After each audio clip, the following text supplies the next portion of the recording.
Live from our 7 Tasmania studios, your nightly news with Kim Miller begins now. Good evening, everyone. First tonight, 11,000 Tasmanians have had their stay-at-home order extended as southeast Queensland's COVID cluster grows. Those in Brisbane and surrounding areas now in lockdown until Sunday as their government laments poor compliance.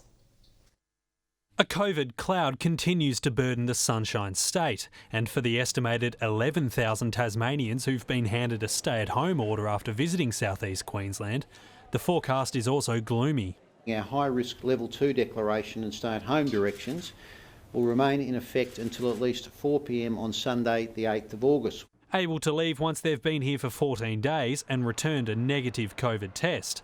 5 people have been cautioned but not fined by police for disobeying the order. 4 tried to go bushwalking, while 1 visited the Hobart waterfront on Saturday night. At the end of the day, don't be an idiot.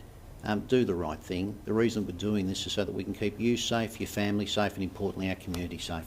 School staff and students among those who logged in from home today. Deja vu for many after long periods away from campus last year. Principals and teachers were able to, as best as possible, ensure that continuation of learning, and so all the learnings from last year can be applied to the current situation. Southeast Queenslanders today dealt a blow. Their lockdown extended until Sunday. You'll recall we went from 1 on the first day, then 6, then 9, and now 13. So it's starting to become clear that the initial 3-day lockdown will be insufficient to deal with this outbreak. 13 new cases, the acting Premier saying authorities aren't seeing the compliance they want. There's too many cars on the road in Brisbane at the moment, too many people out and about. In New South Wales, 207 cases of COVID announced, as well as a 15th death. A concerned Premier pleading for people to have the vaccine. It will be a combination of seeing where the case numbers are in a month's time, as well as the rate of vaccination that determines what August 29 looks like. The magic date when this current lockdown is scheduled to end. Adding to the woes, an outbreak found at a nursing home after a function. Sometimes it's not a good idea to have a Christmas in July, right in the middle of a pandemic. 2 staff and 18 residents testing positive. Having hoped to spread the Christmas cheer, it became a COVID super spreading event. Josh Duggan, 7 Tasmania News. An elderly Zeehan man accused of attempted murder and wounding has entered a plea. 82-year-old Richard Burke faced a Launceston magistrate today, pleading not guilty to the 2 charges stemming from an alleged incident in June. He has been remanded in custody to face court again later this month. Meanwhile, police have charged a man accused of burning a 49-year-old's lower torso and legs in his Bridgewater home. Officers arrived at the Munnings Place property at 1:30 this morning to find the 2 men who are known to each other. A 41-year-old has since been charged with causing grievous bodily harm and will appear in court tomorrow. The victim was taken to the Royal Hobart Hospital and is in a stable condition. A man who spent the night stranded after coming off his kayak in the Wilmot River has been rescued. Police say the 20-year-old was in good spirits this morning, despite the temperature dropping to around 0 degrees. Winched to safety, this is the difficult rescue of a man stranded overnight in near freezing conditions. Position is good hold. The Turners Beach man became separated from his kayak late yesterday afternoon in the Wilmot River, but emergency services were unable to reach him until first light. The experienced kayaker found clinging to rocks. Oh yeah, I got him on the rock now. He heard the helicopter last night, so he knew that help was on the way. So he made our job quite easy because he stood in an area and waved. So motion's always easy to pick up. Police say he was paddling with a companion from Lake Gardner to Spellman's Bridge, but ran into trouble roughly halfway into the trip. It's pretty rough water. During the events of some of those bends and negotiating those rapids, he's come out of his kayak. His friend calling emergency services for assistance. Police say he was in good spirits this morning. Clear to winch in. He's doing his secondary checks. Got a clear thumbs up winching in. Cold, but otherwise uninjured. It's just misadventure. These things happen to the most experienced people. But that being said, in 0 degrees and wet, it still would have been a difficult night. Meg Sides, 7 Tasmania News. Applications are open for 2 state government advanced manufacturing funds. Money is available to cover the costs of capital investment or the tender process to win defence contracts. Certainly we found that the first time you go through it is pretty daunting, and you're up against very large teams where you might only have a small team. It's important that we do support our businesses in this particular space. We have enormous opportunity here and highly skilled businesses and innovative businesses. It's hoped Tasmanian businesses can win a slice of the $270 billion committed to defence spending by the federal government over the next decade. Today marks the start of Homelessness Week. But a service providing shelter to those sleeping rough has spent the past year worried it would be left out in the cold after struggling to secure a new site. Now the Hobart City Mission's Safe Night Space has a new home. An empty church now said to be a refuge for those sleeping rough. The people we're dealing with are human beings. They've just had a really bad run out of life, and generally it's not anything that they've done, it's the bad hand they've been dealt. The Hobart City Mission has been desperately searching for a new site for their Safe Night Space for more than a year. We'd almost got to the point of giving up, to be honest. The church is leased by Dark Mofo for 3 weeks of the year, now set to share the venue for that time. The main area will be used for their day program. So a lot of the support that we can provide is access to those extra services and access to food and, maybe access to emergency relief, which can help potentially with bills and with finances and budgeting. While the rooms in the back will be used during the night, providing those who need it a safe place to sleep. They've now got a massive task ahead of them, work getting underway to have the space ready by next Friday. There's a lot to organise. There's just a lot of work to get everything set up. Obviously we're on a tight timeline. The program currently provides shelter to around 20 people a night.